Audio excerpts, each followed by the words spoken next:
Darkness did not simply fall that night, it lunged, devouring every filament of power from Tokyo's neon arteries to the fire-lit villages clinging to the Andes. Skyscrapers became black monoliths, oceans froze mid-wave, and satellites blinked dumbly at a planet whose lights had all decided to forget how to shine. Yet one radiance remained, a solitary figure suspended a mile above the Atlantic's slumbering expanse, haloed in molten gold that bled across the throttled horizon. Time itself seemed to hesitate around him. Even the usual churn of cosmic microwave whispers quieted, as if the universe were afraid of hearing its own heartbeat. Within that hush, the silhouette regarded the planet the way a weary sculptor studies flawed marble, wondering whether another chip would liberate hidden beauty or shatter everything beyond repair. He, Robert Reynolds, the being known only in trembling myths as the Sentry, held, an arm aloft, palm open, golden tremors rippling down from his shoulders like solar flares. If he closed that fist, continents might crack. If he opened it wider, dawn might return. Across the globe, babies stopped crying, soldiers ceased firing, lovers suspended kisses, because every living thing sensed in its bones that existence itself now waited on the silent referendum unfolding behind those glowing eyes. Why linger on a threshold so terrible and so grand? Because within the dancer's poise of that hovering god lay the essence of every story worth telling. Hope balanced against dread, salvation flirting with ruin. Lean closer and listen. The decision he makes tonight is chained by iron links to 1,000 yesterdays, to one man's broken promises, to a serum meant to mimic divinity and the shadow it accidentally birthed. In the next breath, he might wipe history clean or cradle it tenderly back into motion. But before that verdict falls, before photons resume their daily journey, walk with me into the corridors of memory where Robert Reynolds first learned that light can be as heavy as any darkness, and that the brightest soul casts the longest, most dangerous shadow. For only by tracing those footsteps, by standing beside a man who was once ordinary enough to bleed, can we understand how a heartbeat came to hold the hinges of the cosmos, and why the choice he wrestles with tonight is far less about power than about the fragile, quietly desperate humanity still flickering underneath all that impossible gold. Robert's earliest memories were stitched from the mundane disappointments of a life skidding off the rails in slow motion. Overdue rent notices piled like accusing snowdrifts, an alarm clock forever set to too late, and a mirror that reflected a face both exhausted and unremarkable. Addiction was the only loyal companion he permitted himself. It sank talons into his nerves, whispering that tomorrow could be softer if tonight was drowned in chemical forgetting. Yet, even within that fog, he nursed a flicker of curiosity, an itch that reality might still hide doors worth opening. One rain-sodden midnight, chasing rumor more than reason, Robert broke into a shuttered military lab rumored to warehouse failed experiments and forgotten sins. Glass crunched under his boots, beakers lay shattered like discarded hopes, and tarps sagged over dormant machines that once promised revolutions. Amid this crypt of apostate science, he found it, a vacuum-sealed ampoule glowing with internal sunrise, tagged only by a fading label that read, "Batch, 0 Sentry handle with extreme caution. Desperation can outvote terror."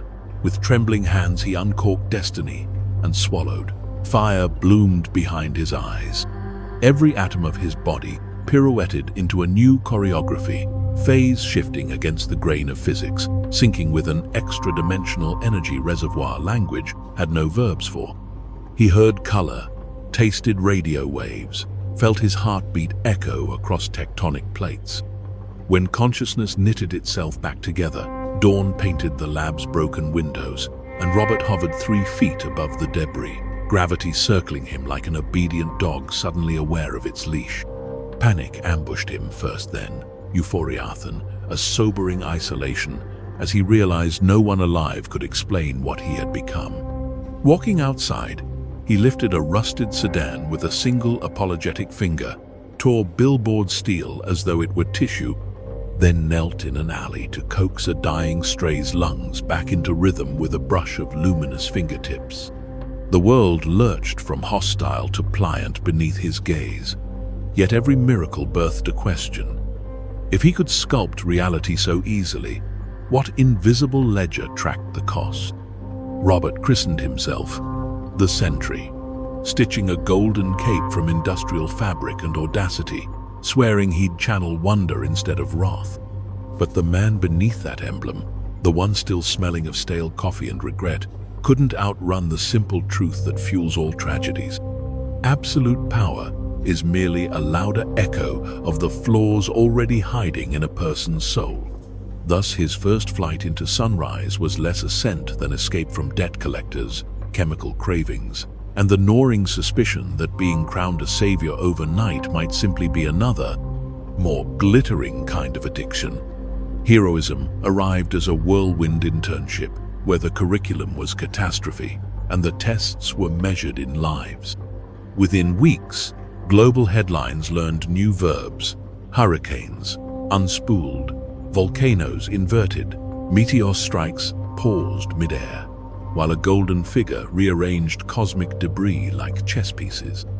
He could race jet fighters and overtake their sonic booms, catch them mid-stall and set them down as gently as a mother lowering a sleeping child. Mountaintops became stepping stones. Glaciers, once aloof monarchs of the poles, melted or refroze on the timetable of his passing whim. Photokinesis soon proved his most theatrical gift. Beams of auroral silk laced across night skies wherever he journeyed, equal parts warning, flare, and lullaby. He sculpted pure light into makeshift bridges so refugees could cross torrent rivers, then spun the same photons into blades, searing enough to slice rogue satellites before orbital decay could make them bullets aimed at sleeping cities.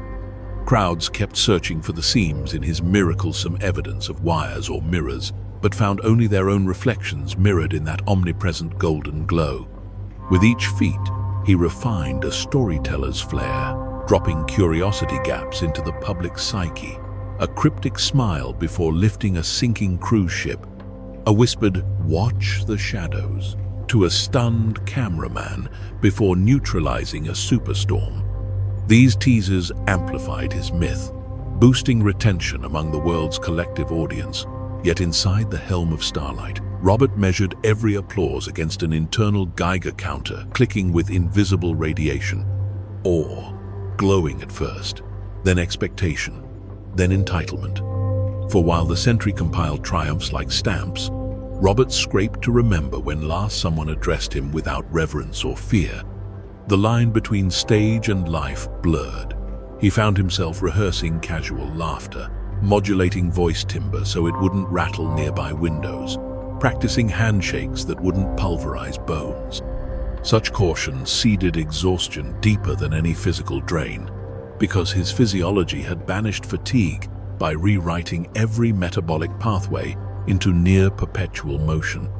By day, the world's crises fluttered around him like panicked moths, seeking the brightest bulb. By night, he hovered miles above the troposphere, alone with constellations, wondering if starlight envied him or pitied him.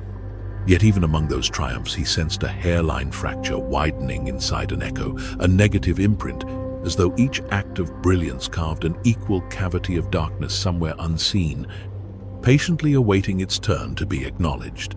That fracture became audible the first time Robert's hand brushed a dying firefighter whose lungs were shredding from smoke inhalation. Instinct eclipsed intention.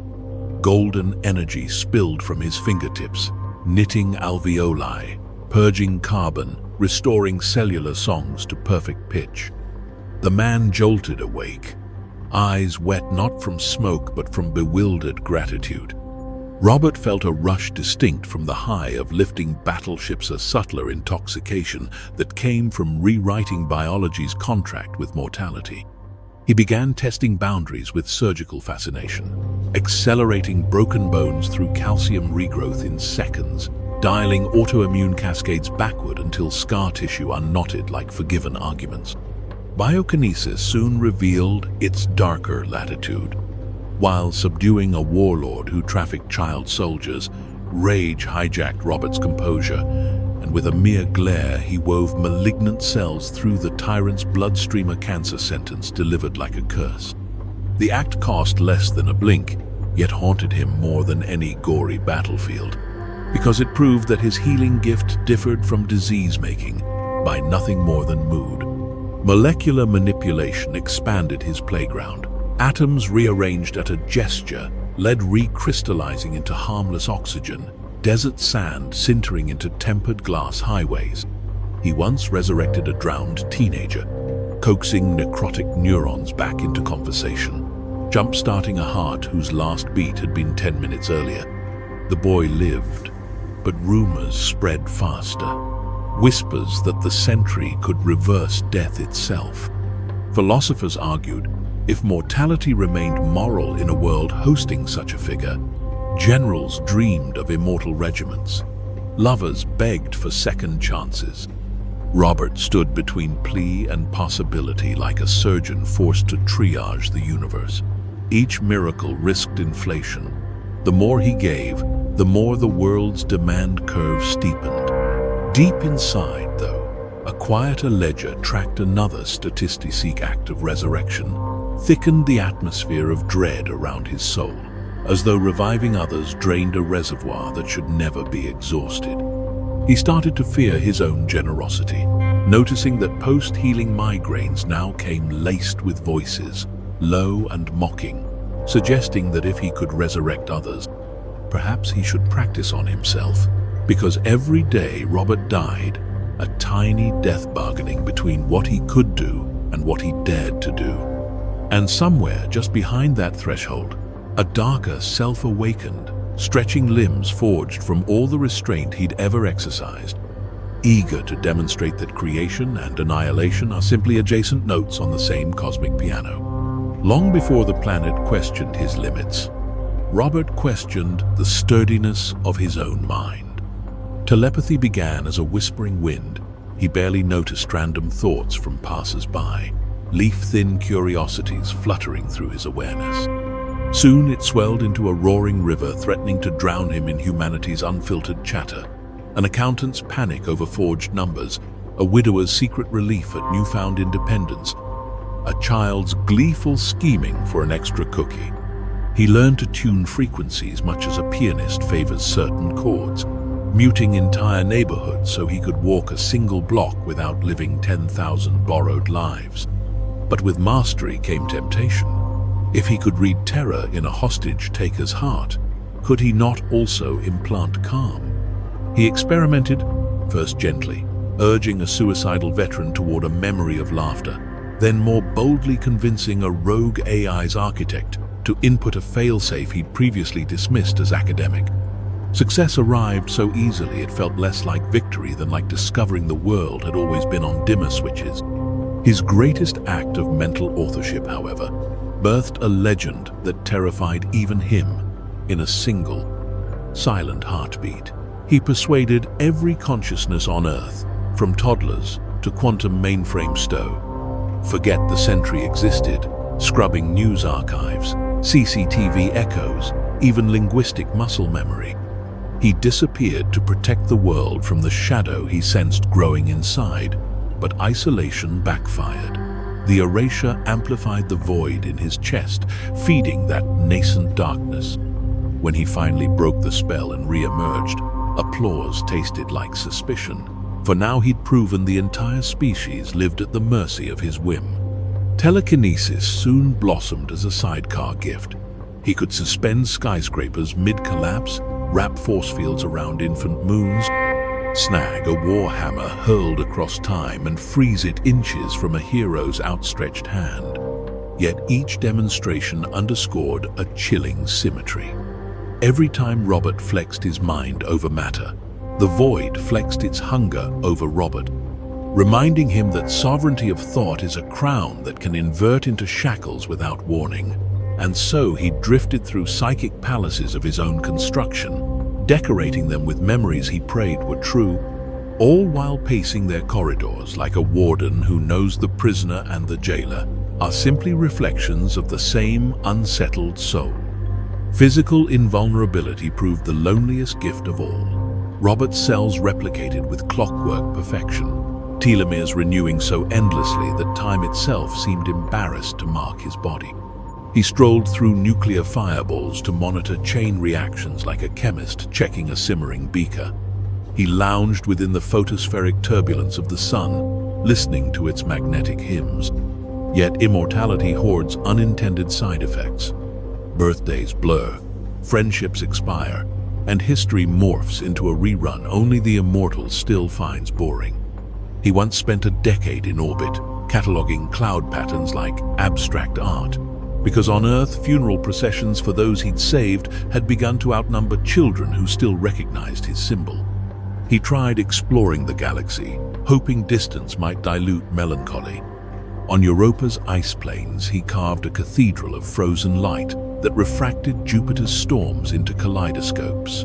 On a rogue planet adrift between suns, he traced the ghostly auroras of its vestigial atmosphere.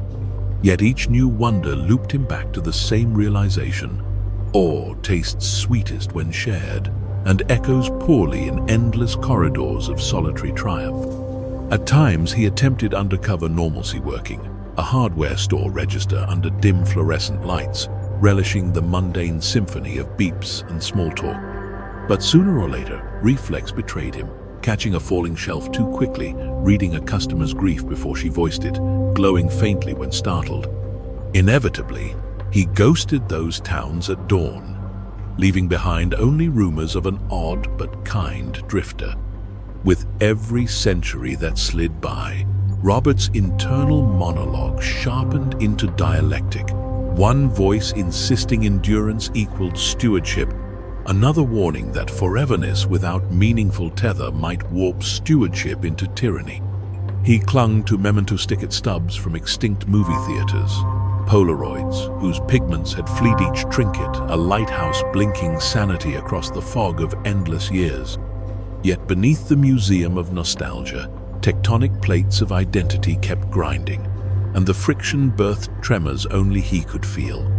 If memory can erode, what anchors morality? If years stack like dusty books no one rereads, doesn't even the purest code eventually smudge? Such questions haunted him more than any asteroid or civil war, because they hinted that the greatest apocalypse might be a subtle, slow rot of purpose within a heart that could never stop beating. The void announced itself not with thunder, but with a lull absence so profound it rang eerily like a bell struck in a vacuum. First came insomnia visions, Robert glimpsing his reflection momentarily pitch black, eyes glimmering with predatory frost. Then came incidents rescued civilians reporting they'd seen two sentries, one radiant, one ravenous.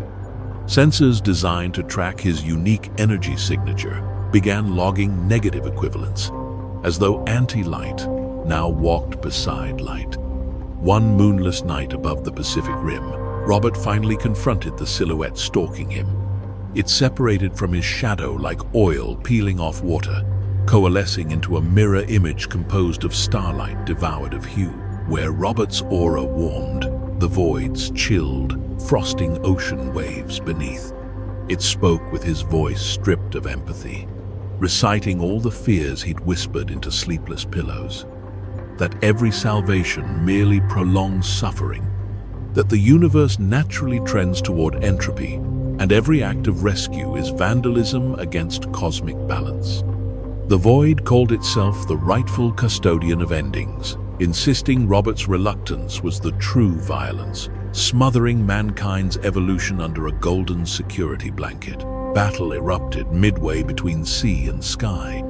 Light arraigned against abnegation, molecular symphonies crashing into antimatter hymns.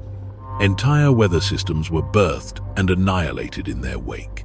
Eclipses flickered like broken strobes as their energy's arm wrestled for dominion. Robert fought not just an enemy but the weaponized sum of his suppressed doubts. For every punch he threw, regret countered. For every photon blast, nihilism answered. The duel ended in uneasy stalemate, The void dispersed into global whispering currents, promising it would fatten on every injustice Robert failed to cure, every anxiety he dared to feel. In that moment, Robert understood the horrifying symmetry. He was both jailer and jail, and cracking on either side would doom the world to whichever half emerged dominant. Years later, the promised reckoning erupted during what historians would label the Black Meridian event. A celestial alignment triggered quantum tides that made the Earth's magnetic skeleton ring like a gong, and into that resonance the void poured its full, formed towering black wings, unfurling across skies from Manhattan to Mumbai, voices worldwide echoing with its choir of negation. Cities plunged into despair not by attack, but by ambient psychic gravity. Suicides spiked, fires crumbled, reactors flirted with meltdown as safety protocols failed under collective apathy. Robert confronted his doppelganger above the Serengeti, wheat-colored plains under eclipse, each blade of grass trembling between night and day. Their collision birthed a shockwave that folded clouds like origami, punched a rainless hurricane into existence, and carved a canyon visible from orbit. But brute force could not settle a metaphysical custody dispute. Robert realized fists would only multiply casualties, so he gambled everything on empathy. Mid-battle, he dropped his guard, opened every neural gate, and invited the void to see what he saw when he saved a single life. The trembling gratitude, the chain reactions of kindness sparked. The possibility that existence's worth is measured in small mercies rather than cosmic efficiencies.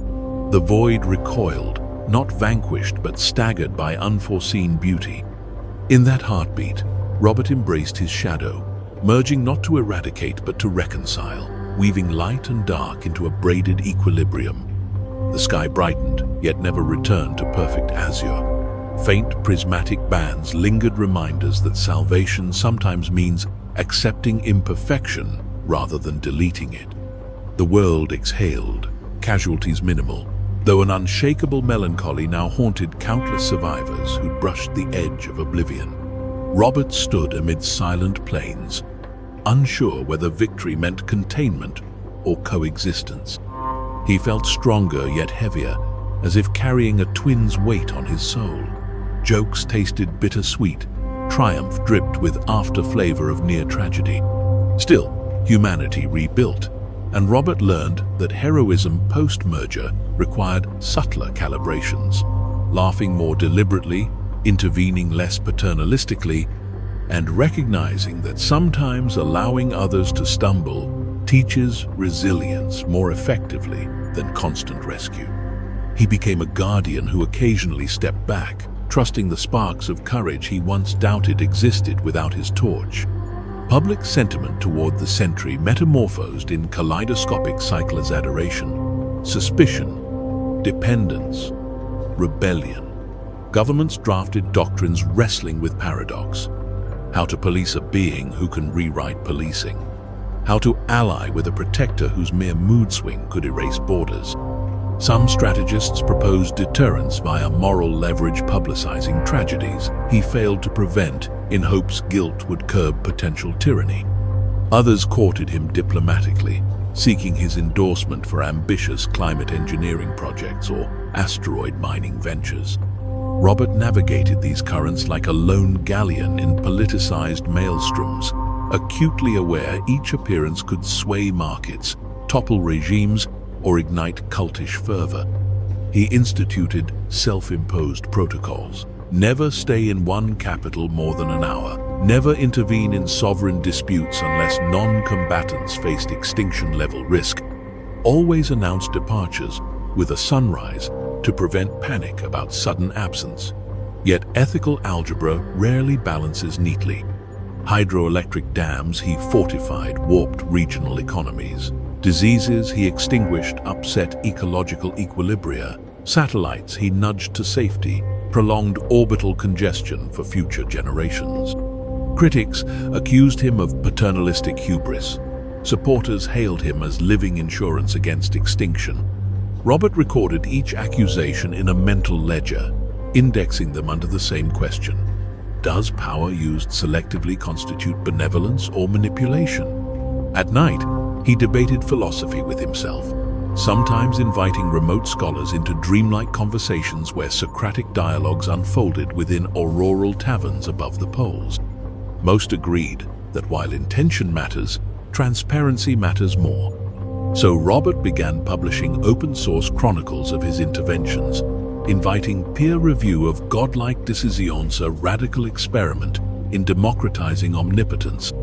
Transparency bred both trust and new anxieties, but it nudged humanity toward collective stewardship, proving that even a lone titan can choose humility if invited to accountability. Still, he wondered privately whether moral calculus performed at cosmic scale ever truly resolves, or if heroes simply learn to live within unresolved equations, constantly balancing variables whose values mutate with every dawn. Which returns us to tonight's trembling 0 hour, when darkness devoured the grid and the planet waited on one luminous figure.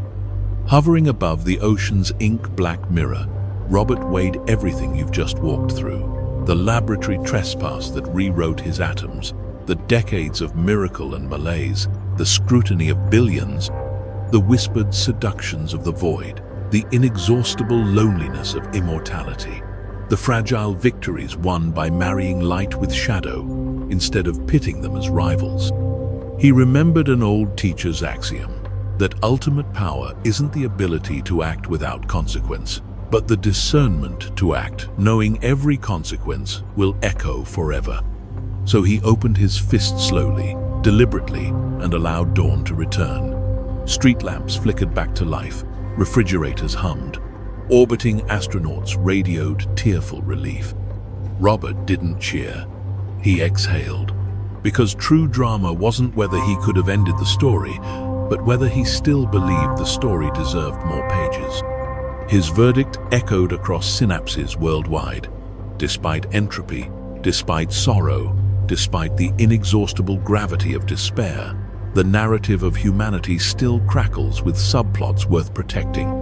He whispered apologies into the wind for the scare, a stern reminder to himself that even a test of readiness can traumatize those who never asked for quizzes at existential scale. Then, rather than streak off in bombastic blaze, he drifted downward until bare feet kissed Atlantic foam, letting the tide lap his ankles like an old, forgiving friend. In that gentle communion, he offered no speeches, only silent vigilance, listening for undercurrents of pain that might require gentle intervention rather than spectacle. Thunderheads on the horizon parted, revealing a tapestry of constellations that seemed, at least to him, to wink in conspiratorial gratitude. Somewhere a child, awakened by returning nightlights, pressed a face to glass and saw a golden silhouette wading through morning surf. Neither god nor ghost, but something strangely relatable, a guardian practicing restraint. And that image, perhaps, is the lesson Robert hopes will outlive any statue erected in his honor, that even when you carry the light of 1,000,000 suns, the bravest choice can be to illuminate others without confiscating their shadows. Because at the junction where savior and destroyer share the same address, the deciding factor is not might, but mercy. The world spins on, imperfect and irreplaceable, and high above its patient orbit, the Sentry remains, not as judge, not as jailer, but as witness ever ready, yet ever mindful that the greatest power any being can wield is the commitment to let tomorrow arrive of its own accord.